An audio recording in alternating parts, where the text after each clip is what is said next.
MSNBC host Lawrence O'Donnell retracts claim that Russian oligarchs co-signed Trump's bank loans after president, lawyer threatened to sue, but already conceded there was no evidence to support it. An O'Donnell source hadn't seen banking records. Damage was done, beginning with O'Donnell's tweet that went viral and at Twitter hashtag.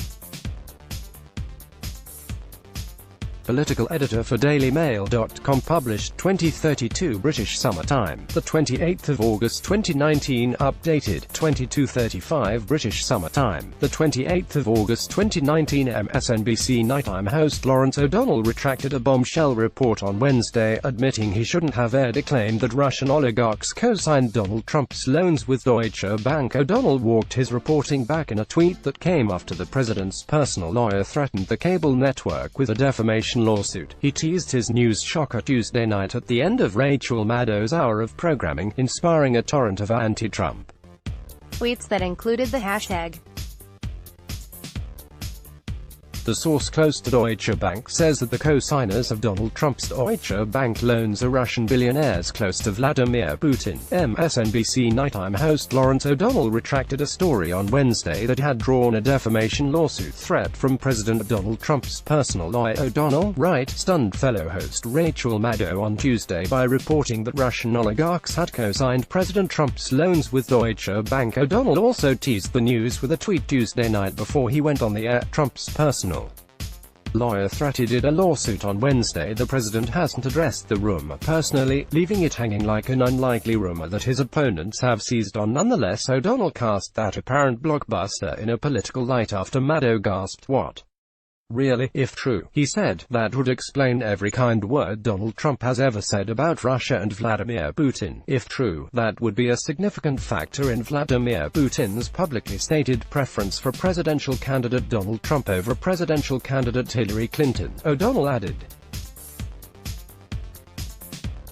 The host of The Last Word teased his revelation with a tweet that quickly went viral. But he was hedging by the end of his hour-long program. "Now, I want to stress, that's a single source," he said. "This has not been confirmed by NBC News.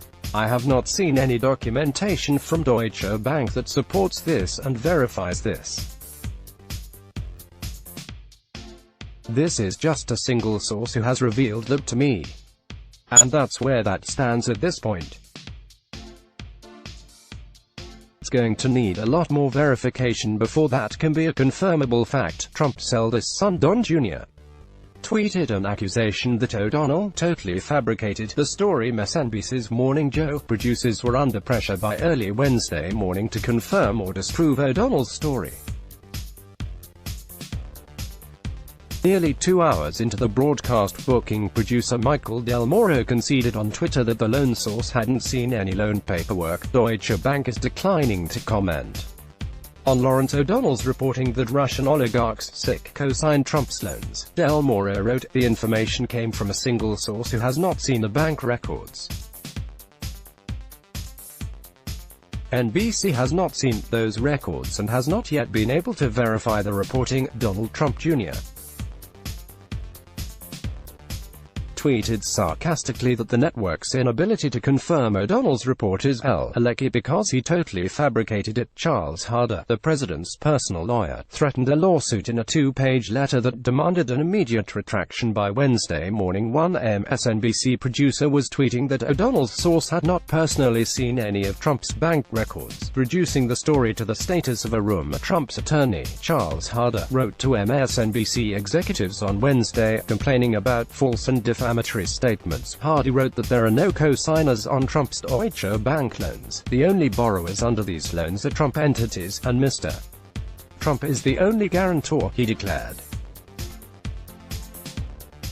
Numerous documents for each of these loans are also recorded, publicly available and searchable online. Thus, actual malice can easily be proven based on your reckless disregard of the truth and unreasonable reliance on an alleged source, who you will not even identify in your story and likely is seeking to mislead you and the public for political reasons or other ulterior motives. Actual malice is a legal standard that applies to public figures who want to argue that they have been libeled or slandered. It requires proving that a defendant was reckless and published a lie despite knowing, or being expected to know, that it was false. Let's block ads. Why?